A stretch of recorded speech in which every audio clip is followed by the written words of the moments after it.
పాఠశాల విద్యాశాఖ ఆదేశాల మేరకు సిద్దిపేట జిల్లా ధూళిమిట్ట మండల కేంద్రం ఉన్నత పాఠశాలలో ప్రతి నెల నిర్వహిస్తున్న పేరెంట్ అండ్ టీచర్స్ సమావేశంలో భాగంగా పాఠశాల ప్రధానోపాధ్యాయులు అనుముల కరుణాకర్ రెడ్డి అధ్యక్షతన తెలంగాణ ఆహారోత్సవం ఘనంగా నిర్వహించడం జరిగింది. ఈ సందర్భంగా పాఠశాల ప్రధానోపాధ్యాయులు అనుముల కరుణాకర్ రెడ్డి మాట్లాడుతూ పిల్లలు ఎదుగుతున్న దశలోనే పోషక విలువలతో కూడినటువంటి పౌష్టికాహారం అందించడం చాలా ముఖ్యమని, శరీరానికి పిండి పదార్థములు, మాంసాకృతులు, క్రొవ్వులు, ఖనిజ వనాలు మరియు విటమిన్స్ అవసరమని తల్లిదండ్రులకు వివరించడం జరిగింది. అనంతరం ఆయా తరగతుల విద్యార్థులు తల్లులు స్వయంగా తయారు చేసిన నువ్వుల కాజు లడ్డు, పల్లి పట్టి, మిక్స్డ్ వెజిటేబుల్స్ రైస్, అలాగే సర్వపిండి తదితర పౌష్టిక ఆహార పదార్థాలను ప్రదర్శించిన అనంతరం సంబంధించినటువంటి పోషక విలువల గురించి వివరించడం జరిగింది. ఈ కార్యక్రమంలోని తల్లిదండ్రులతో పాటు ఉపాధ్యాయులు చిలుక వెంకటయ్య, కక్కెర్ల నాగరాజు, మానుక శ్రీనివాస్, వంగ శ్రీనివాస్ రెడ్డి, ఇర్రి రాజిరెడ్డి, గొట్టిపర్తి భాస్కర్, నాగులపల్లి రాములు, నిమ్మ సురేందర్ రెడ్డి, పిడిశెట్టి నరేష్, వెగ్గలం సతీష్ కుమార్, సుద్దాల రంజిత్ కుమార్, యామ రాజు మరియు ఉపాధ్యాయునిలు Kampelli Samatha, Sandenti Sulochana, record assistant Mallam Satyanarayana, office subordinate Siraboina Ramesh, ఆయా లక్ష్మితో పాటుగా ఆయా తరగతుల విద్యార్థులు పాల్గొన్నారు. రాష్ట్ర ప్రభుత్వం డిసెంబర్ 3వ శనివారం నాడు పేరెంట్ టీచర్స్ మీటింగ్ని తెలంగాణ ఆహారోత్సవంగా ప్రకటించడం జరిగింది. మంచి ఆరోగ్యం ఉన్న పిల్లల్లోనే, పోషకాహారం మంచిగా ఉన్న పిల్లల్లోనే మంచి ఆరోగ్యం ఉంటుంది.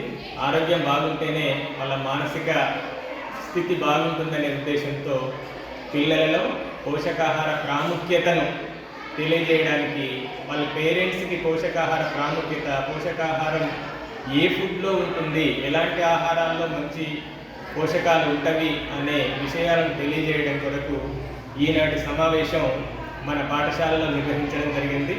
ఇట్టి సమావేశానికి ఇంతమంది పేరెంట్స్ రావడం చాలా సంతోషంగా ఉంది. సాధారణంగా మామూలుగా కావలసిన ఆహారం, మన శరీరానికి కావలసిన ఆహారం 5 అంశాలు. ఈ 5 అంశాల్లో ఏదో ఒకే అంశాన్ని ఆహారంగా తీసుకొని మిగిలిన వాటిని సరిగా పిల్లలకు అందియలేకపోవడం వల్ల వాళ్ళ వయసుకు తగిన బరువు కానీ, వయసుకు తగిన ఎత్తు కానీ మానసికంగా పరిణతి చెందకపోవడం అనేది జరుగుతుంది. మన శరీరానికి తగు పాలలో పిండి పదార్థాలు, మాంసకృతులు, క్రొవ్వులు, ఖనిజ లవణాలు, విటమిన్లు అవసరం.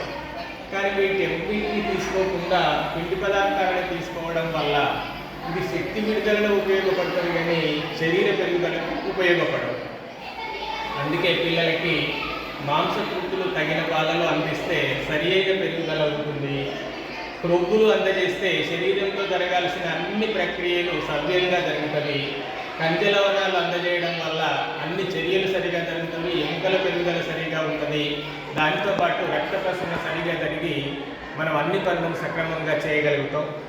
విటమిన్లను అందించడం వల్ల మనలో ఎలాంటి పెరుగుదల లోపం జరగకుండా అన్నీ సవ్యంగా జరుగుతుంది. ఇవన్నీ పిల్లలకు అందేటట్టు మీరు అందించాలనే ఉద్దేశంతో ఈ సమావేశాన్ని ఏర్పాటు చేయడం జరిగింది. ఇంతమంది పేరెంట్స్ వచ్చి రకరకాల పోషకాహారాన్ని తయారు చేసుకొని వచ్చి వాటిని ఎట్లా తయారు చేసిండ్రు, అవి ఎప్పుడు ఇస్తుంది పిల్లలకి అని తెలియజేయడం కూడా చాలా సంతోషంగా ఉంది. ఒక తల్లి ఇక్కడికి వచ్చేసి మా పిల్లలు సాయంత్రం రాగానే ఏదో కావాలని అంటారు, ఇంట్లో ఏది లేకుంటే షాప్లోకి వెళ్ళి రకరకాల కురుకురీలు అవి ఇవి కొనుక్కొచ్చుకుంటారు. అలాంటివి జరగకుండా ఉండడం కొరకు నేను ఇంట్లో నువ్వుల ముద్దలు తయారు చేస్తా అని చెప్పడం నాకు చాలా బాగా అనిపించింది.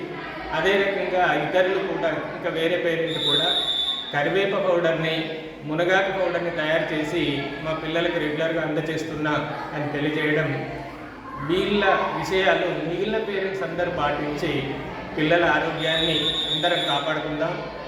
మన పిల్లల ఆరోగ్యాన్ని కాపాడుకొని మన భారతదేశాన్ని ఆరోగ్యవంతమైన భారతదేశంగా తీర్చిదిద్దుదామని కోరుతూ